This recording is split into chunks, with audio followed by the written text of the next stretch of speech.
Don't forget to check out our sponsor, The Health Blaze, at thehealthblaze.com. 100% all natural products from lotions, soaps, foot soaks, bath bombs, and much, much more. Use the promo code Goodfella1Boxing. Tell them your boy CJ Goodfella sent you. Get 18% off. We out. All right, let's talk about what transpired last night between Devin Haney and Yurkois Gamboa. Devin Haney won a wide unanimous decision versus Yurkois Gamboa. He didn't get the knockout that he promised. He didn't do better than Tank. Well, Tank stopped him. I mean, he didn't do better than Tank. I think Tank won every round and dominated, but people were skeptical about Tank's performance. But, yeah, he didn't do what he delivered, and I'm going to give some harsh criticism to him. And like I said, I respect his father, Bill, respect him as a fighter, respect every boxer and fighter as a fighter. You got to understand there's boxers and there's fighters in boxing. There's some guys that can do both, all right? Demetrius Andrade is a boxer that we have yet to see fight. Devin Haney is a boxer that we've yet to see fight. And when I watch Devin Haney, he reminds me of Caleb Plant. All right? They just lack aggression. And if Caleb Plant is going to beat Canelo Alvarez, he's going to need some aggression. And Devin Haney is going to need some aggression. Now, it's kind of different. Caleb Plant is, what, 26, 27 years old. You know, he's still in the learning stages. And I think Devin Haney is still in the learning stages. But I'm going to say this.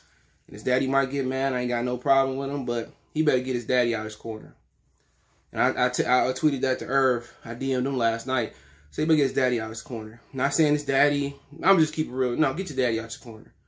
All right, get you somebody in your corner. I know you train with McCullum and Floyd Senior, you know, and then your daddy show up and, you know, he in your corner trying to take all the credit. Get somebody in your corner that can, and that's the voice. See, when you got, and I'm going to talk about the fight, when you got the daddy, and then you got the two other guys that been working with him, whoever, maybe McCullum, maybe Senior, Floyd Senior, Floyd Jr. work with him as well. That's too many voices.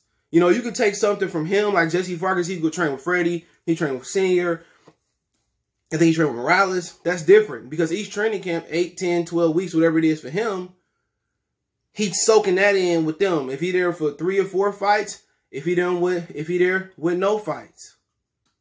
Okay? I mean, if he there for 1 fight, for that training camp, he listened to one voice. You got to work with McCullum for a training camp and then build too many voices for him. You know what I'm saying? Talented kid, but if Mike is going to be training him in the gym, Mike need to be training him in the corner, need to be giving him advice in the corner. If Floyd Senior or Junior going to be training him, they need to be in the corner, not the daddy. All right? The daddy could just be the manager. He can be the assistant in the corner or whatever, but he gave solid advice. Love the advice he gave, but when you got multiple voices in one training camp, give you this, that, and the third, he ain't going to be what he need to be. But to get to the fight, I mean, he did what he had to do. Him and Caleb Plant just lack aggression. We don't know if they can, you know, strap their nuts on and fight him. Gamboa came out cold. People say he was out of shape. And we used to seeing Gamboa shredded.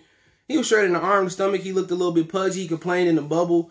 I think it was Chris Minnick or Sergio Mora said that he was complaining about the bubble and that he didn't have enough time to train. He broke quarantine and went to go run outside because he needed more time, you know, to cut weight and all that. But Gamboa came to fight. He's not explosive as he used to be, but he landed on Devin Haney. Landed some body shots, landed some head shots. And Devin Haney did some good things, and I'll talk about that. But Gamboa, you know, he landed. He just don't have the same power that he had when he fought Crawford and before that, Orlando Salidos and at 26 and at 30, when dudes were scared to say his name, he don't have that power right now. But he landed on Devin a few times, and I think he could have won a round or 2. So you might make a case that he won 3. Maybe so. He landed some punches. You know, he was competitive. His punches didn't have no stank on it. It didn't have no mustard on it. And, you know, but he landed on Devin. And Devin, it's either a couple things I said on Twitter. It's either Devin don't have no chin. You hear rumors about Tank knocked him down in sparring. Calvin alluded to that. Calvin Ford.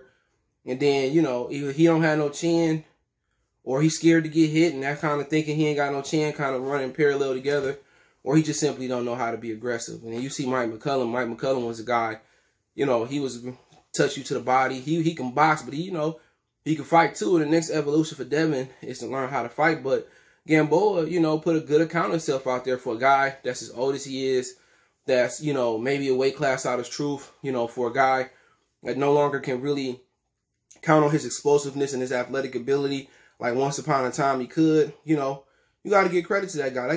That guy still came out to compete. He took some good shots, and, you know, watching Devin Haney feet and his hands is kind of remind me of Sean. Sean is a guy that moves. He think he moving when he punches, or he thinking about moving before he shoot. You know what I'm saying? And that's Devin Haney. Devin Haney moving, shooting, or when he shoot, it's an arm punch. He ain't really sitting down and really generating his power from the floor up. He moving before he punch, or he thinking about moving before he punch. Same thing. Look at his feet.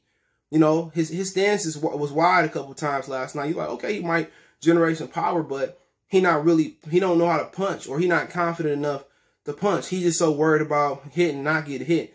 You know who he remind me of? In this evolution, he reminds me of Jamel Charlo or Ronnie Shields.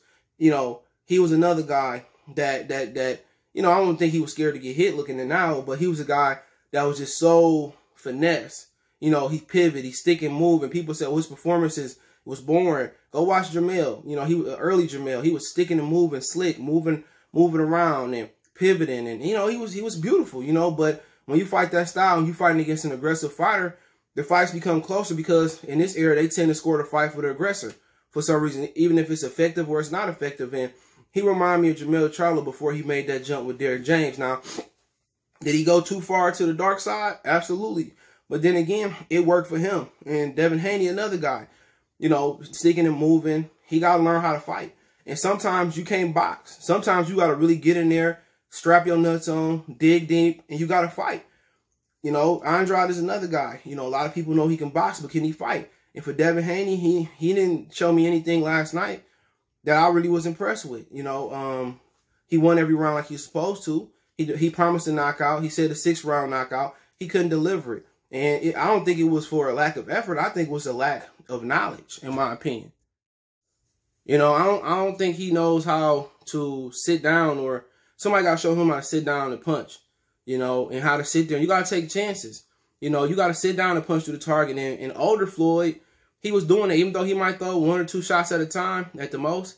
He was a guy that was shooting that straight right hand through your heart. Andre Ward and Bernard Hopkins was another one. They was punching through the target. And Devin Haney simply doesn't know how to really, you know, perfect a professional style right now. You know what I'm saying? He has a real amateur style.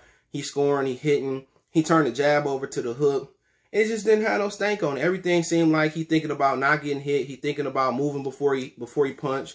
And that's the issue with him. You know what I'm saying? He thinking about moving and evading. You know, sometimes you got to sit there and you got to press forward. You know, this was a dude that he just simply couldn't go forward through Gamboa. You know, he was, you know, if he go forward, he taking a step back, 2 steps back, 3 steps back. You know, he got to learn how to get these guys up out of here. He's a kid, so he has a lot of time, or a young fighter, he has a lot of time to figure that out. But in the gym, they need to put him in there with all Marcos Maidana, Chavez, Duran type of fighters that's going to come at him, and he got to deal with that. Put him in a small ring, and he got to learn how to fight, you know. Was I impressed with him last night? Absolutely not. I don't think he can beat Tank at this point. I don't think he could beat Teofimo Lopez. I think Jorge Linares, who just called him out, might give him some issues. You struggle like that with Gamboa to hurt. He didn't hurt him like maybe 1 or 2 times.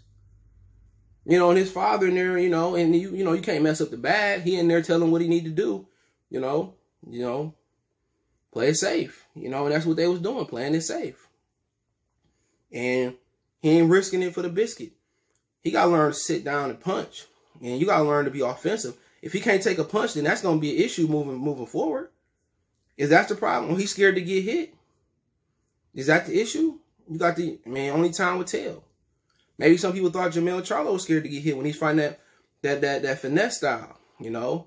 He had problems with dudes backing him up, still do, but you know, he showed that he got one of the best chins. And with Devin Haney, if you can't take the punches at 135, 140, 147 going to be a problem. And like I said, all these dudes preordaining these dudes to go on and beat top guys and say they're the best.